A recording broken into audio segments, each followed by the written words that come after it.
مشرکین مکہ نے مشورہ کیا اور رات میں یہ طے کیا کہ کل ہم ایسا کام کریں گے جس کی وجہ سے بادشاہ ان کی جڑ ختم کر دیں گے.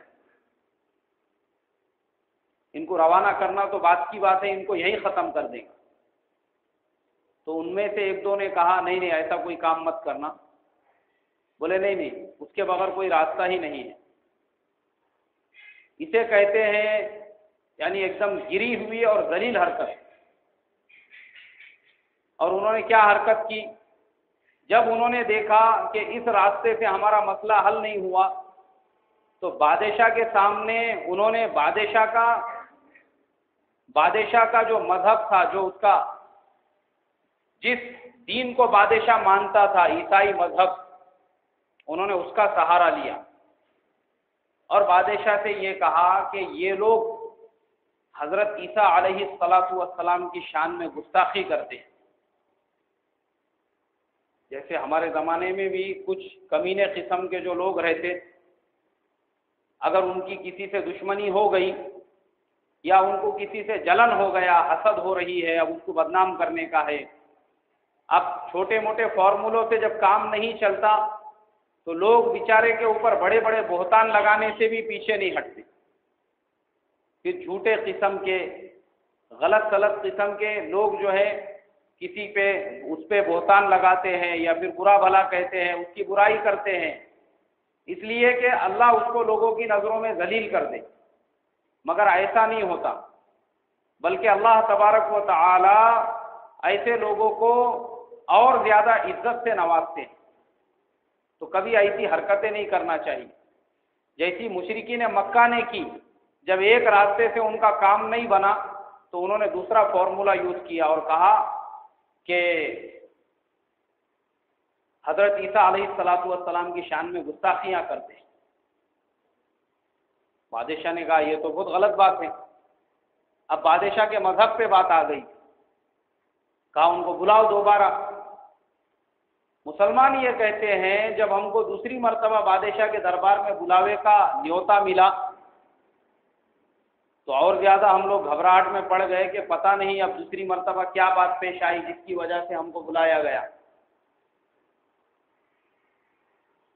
پھر حضرت جعفر رضی اللہ تعالیٰ عنہ کو متکلم بنایا گیا. یہ ساری جماعت بادشاہ کے دربار میں پہنچی، جہاں پہ بادشاہ کے وزیر اور بادشاہ کے بڑے بڑے پادری لوگ بھی بیٹھے ہوئے تھے.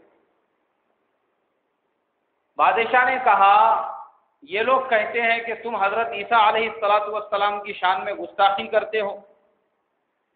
حضرت جعفر رضی اللہ تعالیٰ عنہ نے کہا ہم حضرت عیسیٰ علیہ السلام کے بارے میں وہی کہتے ہیں جو ہمارے قرآن میں نازل ہوا ہے اور جو ہمارے نبی صلی اللہ علیہ وسلم نے ہم کو سکھلایا. بولے تم کیا کہتے ہو؟ حضرت جعفر رضی اللہ تعالیٰ عنہ نے سورہ مریم کی تلاوت شروع کی اور کہا کہ کاف ہا یا عین صاد ذکر رحمت ربک عبدہ زکریا اذ نادى ربه نداء خفيا قال رب اني وهن العظم مني واشتعل الرأس. اب وہ بہت لمبی چوڑی صورت ہے، 4-5 رکوع کی. حضرت جعفر رضی اللہ تعالیٰ عنہ نے وہ پوری صورت بادشاہ کے سامنے تلاوت کی. اس صورت کے اندر اللہ تبارک و تعالیٰ نے حضرت عیسیٰ علیہ السلام کی پیدائش کا پورا نقشہ کھینچا ہے، وہ کیسے پیدا ہوئے اور کیسے حضرت عیسیٰ علیہ السلام پہ یہودیوں نے الزام لگایا اور کیسے حضرت عیسیٰ علیہ السلام نے اپنی برات پیش کی. وہ ایک دم ایسی آیتیں ہیں جو انسان کو ہلا دینے والی ہے، جس کے اندر اللہ نے کہا قال رب انی وهن العظم مني واشتعل الرأس شيئا ولم أك بغيا. اس کے اندر جو آیتیں ہیں اس کے اندر اللہ نے فرمایا کہ حضرت مریم بغیر باپ کے اللہ نے ان کو حاملہ بنایا، اور جب وہ حاملہ بنی ولادت کا وقت آیا تو وہ کھجور کے درخت کے نیچے تھی. جہاں پہ حضرت عیسیٰ علیہ نبینا علیہ الصلاۃ والسلام کی پیدائش ہوئی۔ اب وہاں پر یہودیوں کو جب معلوم ہوا کہ مریم جو بیت المقدس کی صاف صفائی کا کام کرتی تھی اس کو اولاد پیدا ہوئی ہے، تو سارے یہودی مل کر گئے اور انہوں نے کہا یا اخت ہارون ما کان ابوک امرأ سوء وما کانت امک بغیہ، اے ہارون کی بہن تو نے ایسا کیا کیا؟ نہ تیرا باپ برا آدمی تھا، نہ تیری ماں کوئی بری عورت تھی، پھر تو نے اس بچے کو کیسے جنم دیا؟ تو حضرت مریم نے، قرآن میں اللہ فرماتے ہیں، انہوں نے کہا کہ میں اب تمہارے سامنے دلیل دوں گی، تم کو سمجھاؤں گی تو تمہارے سمجھ میں نہیں آئے گا۔ فاشارت الیہ، حضرت عیسیٰ علیہ الصلاۃ والسلام کی طرف اشارہ کیا، جن کو پیدا ہو کر ابھی چند گھنٹے ہوئے تھے۔ وہ سارے لوگ ہنسنے لگے، یہودی کہنے لگے قالوا کیف نکلم من کان فی المہد صبیا، کیا تم ہم کو پاگل سمجھتی ہو، دیوانہ سمجھتی ہو؟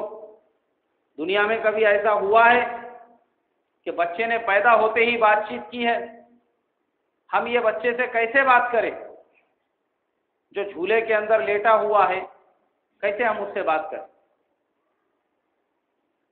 مگر اللہ تبارک و تعالی کی ذات جو ہر چیز پر قادر ہے، اور قرآن میں کہا وما تشاءون الا ان یشاء اللہ، تمہارے چاہنے سے کچھ نہیں ہوتا، جو کچھ ہوتا ہے وہ کس کے چاہنے سے ہوتا ہے؟ اللہ کے چاہنے سے ہوتا ہے۔ اللہ چاہے تو درختوں کو بھی بولنا سکھا دے، پتھر بھی بولنے لگتے ہیں اللہ کے حکم سے۔ یہ تو انسان کی اولاد تھا، یہ جو معصوم بچہ تھا، جو پاک مریم کے پیٹ سے اللہ نے جن کو جنم دیا تھا، وہ کیسے بات نہیں کر سکتا تھا؟ اب اللہ نے ان کو قدرت دی بولنے پر۔ معصوم بچے کو جو ابھی پیدا ہوا ہے، اب وہ بچہ کہہ رہا ہے قال انی عبد اللہ آتانی الکتاب وجعلنی نبیا، کہا کہ مجھ سے بات کرو، میں تم سے بات کر سکتا ہوں، میں اللہ کا بندہ ہوں اور اس نے مجھے کتاب دی ہے اور مجھے نبی بنایا ہے۔ دنیا میں یہ واحد نبی ہے جو ماں کے پیٹ سے نبی بن کر پیدا ہوئے، ورنہ کسی بھی نبی کو اللہ تبارک و تعالیٰ نے 40 سال سے پہلے نبوت نہیں عطا کی۔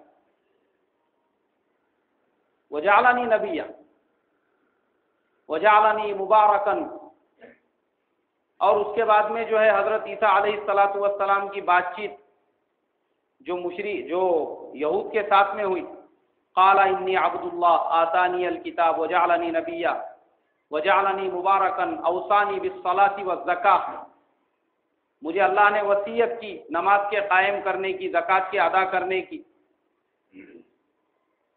یہ آیتیں جب حضرت جعفر رضی اللہ تعالیٰ عنہ نے تلاوت کی، بادشاہ دہاڑے مار کر رونے لگا، اور جو اس کے درباری تھے، جتنے بھی علماء تھے اپنے عیسائیوں کے، وہ بھی رونے لگے، اور وہ کہنے لگے کہ خدا کی قسم،